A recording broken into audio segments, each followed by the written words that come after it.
Another type of decisions we will face is called cost alternatives. So cost alternatives means all cash flows are negative except for the salvage value. These alternatives represent must-do situations, and do nothing is not an option. So what kind of option can you have that always give you negative cash flows? Think about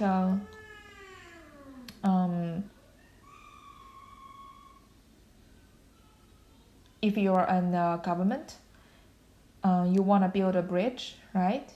And then to build a bridge, you need to spend some money at the beginning, right, to do the construction. And then after it's constructed, every year you need to spend money to maintain it, to repair it, right? So if you look at the timeline, all the cash flows regarding to this bridge for this government is spendings, is negative cash flows, okay? But here you might ask, okay, so this bridge is making connections between two locations, between the two banks, so it will improve the, the economy, the life quality of that community. Isn't that a positive cash flow? Well, that's a benefit on another level. Okay, so we call it external benefits. It's not benefits gained directly by the government. If we are looking at the cash flow from the government perspective, then all the cash flows are negative. Okay, so that's one type of project which will give you all the cash flow, all the negative cash flows, and this type of options are very common actually. And so we said these alternatives represent some must-do situations, like we must have that bridge. We know that it's negative cash flow. We know it's a not profit earning project, but we have to do it because we must connect the two banks, okay, two sides, and so in this situation, do nothing is not an option because we couldn't say, hey, can we just don't build that bridge? Can we just leave it like that? Well, the answer is no. So do nothing is not an option in this cost alternatives. And because all the cash flows are negative, you can imagine that if you convert all the cash flows back to the present time or to the future time or to every company period as annuities, you always get some negative values, right? And to compare negative values, which one is better? Well, if it's negative values, which means it's expenditures, and we always want to pick the less negative one, okay? The one that is closer to zero, which means we can spend less to reach the goal. Okay, so here is another simplified example. So we have two options here, option C and D. And option C is at the beginning you need to spend this much. Maybe you build a road, and then every year you need to maintain the road. Like if it's a new road, maintenance fee is less expensive, it's 38,100. And if it's in the second year, it's kind of older, so the maintenance fee is much higher. And then in the third year, it's even more expensive to maintain the same road. And in the end of the third year, that's useful life is done. So you couldn't sell this piece of road, this segment of road to anyone else. So you don't have any salvage or market value. And option D is another plan. So at the beginning, you spend more on maybe the same segment of road. The pavement is more expensive. You use new technology maybe, and then so that it's easier to maintain. So the maintenance fee is cheaper, and it's all the same, right? Every year you spend the same 27,400, And then in the end, somehow you can get some market value back. It's a positive cash flow in the end of the project life. And so you can somehow gain some positive cash flow at the end. Well, so between these two, which one is better? So how do we compare them? The same thing is we need to convert the cash flow back to the same time point, either the present time or the future time or every year. Okay, so let's see. The first thing is we still need to draw the cash flow diagram for each option. So let's divide this screen to two parts. And then for the C, we draw the cash flow diagram. We got only 3 years. So 0, 1, 2, 3. Okay, at the beginning you spend 380,000, and every year you spend different amount. 38,100, 39,100, and 40,100. Well, maybe someone will ask, hey, isn't this a uniform gradient cash flow? Because every year the expenditure is like 1,000 more. Well, it is gradient, uniform gradient, but you couldn't use the formula we have introduced before.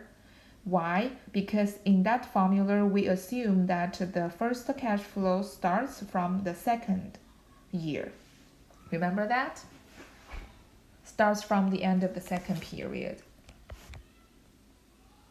But here in this example, it starts from the end of the first period, so we couldn't use that formula directly. We still have to convert every single cash flow back to the present individually. So we need to calculate the PW for all the cash flows. So we say it's PWC because it's for option C. And option C, we have several parts. PW1, which is the 380,000 negative.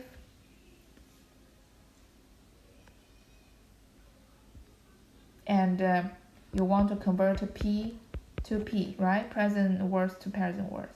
And the PW2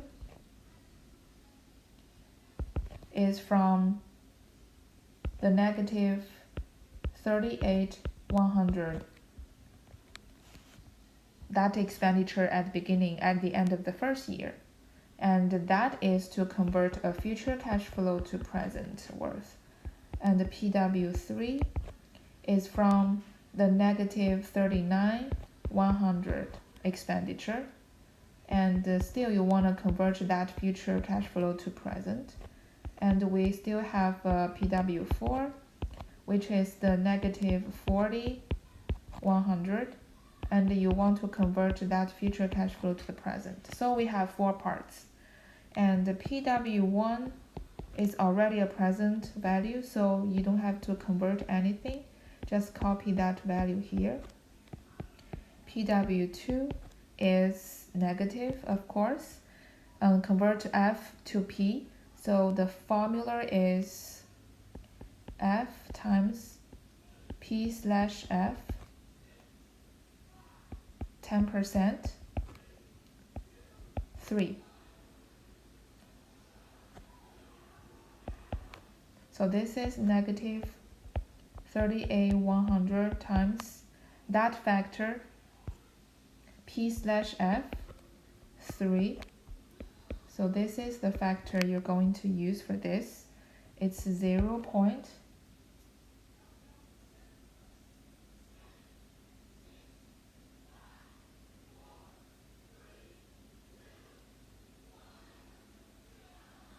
Oh, wait a second. So PW2 should be, okay, to convert this value back to the present time. So actually, the number of periods is gonna be 1 instead of 3.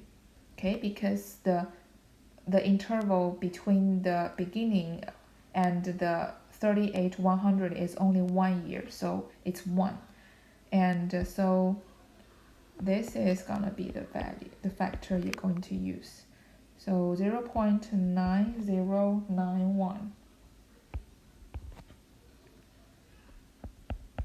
So this is negative 34,636.71. And PW3 is negative, still the same formula, 10%.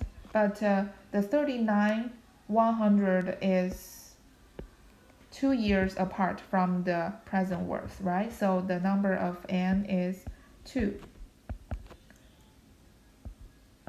39,100 times. So this is the second factor you're going to use, 0.8264.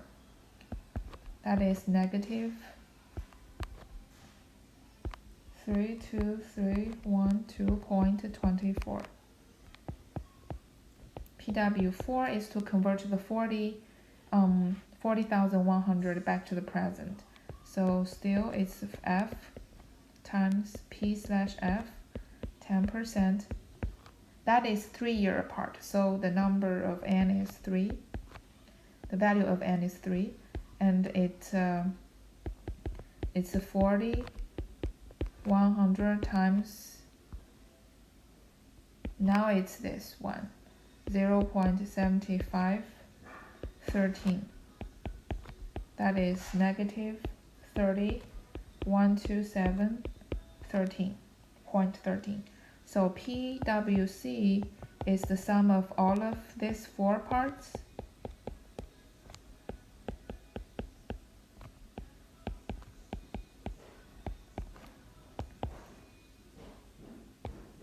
And the final value is negative 47,7076.08. Okay? Which means if you do the option C, your present expenditure will be this much. It's an expenditure. Okay? And then now let's take a look at the option D. So option D, you draw the diagram. You have 3 years. At the beginning, you have expensive investment, and every year you have the same cost.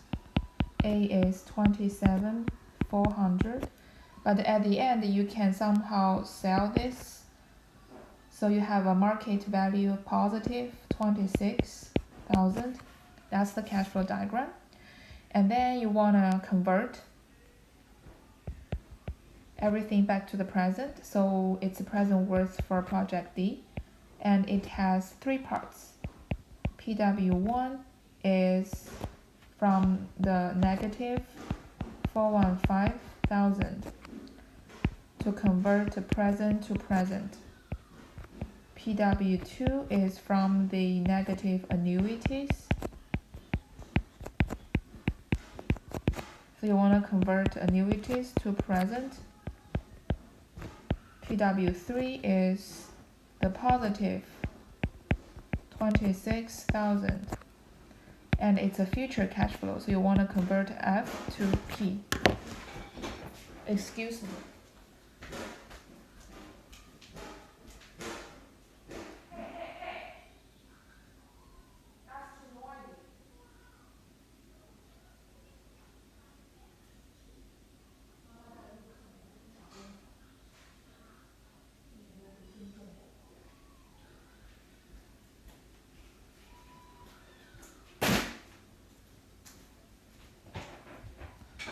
All right, let's get back to this example. So now we have the 3 parts, and then we need to calculate each one of them. So present worth 1, it's already present worth, so you don't have to convert anything. Just copy the number.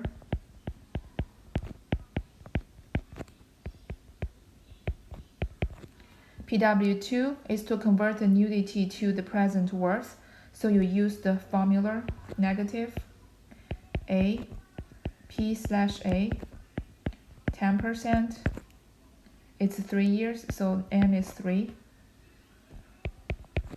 A is 27,400. The factor p/a, this column, row number 3, so this is the factor.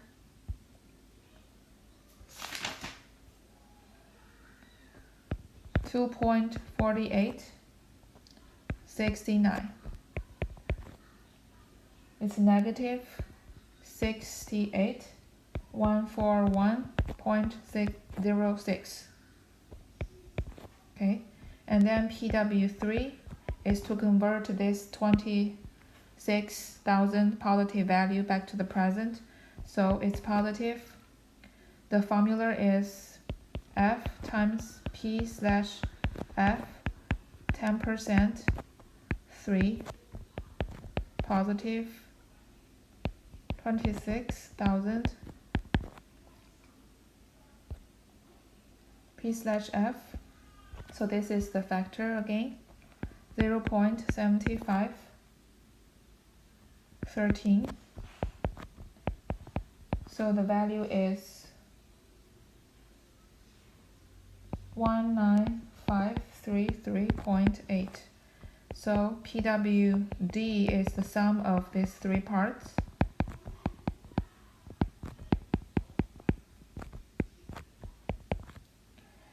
The final value is gonna be 463607.26, and it's negative. Okay. So between these two negative numbers, which one is less negative? The second one, right? So PWD is less negative. So choose D.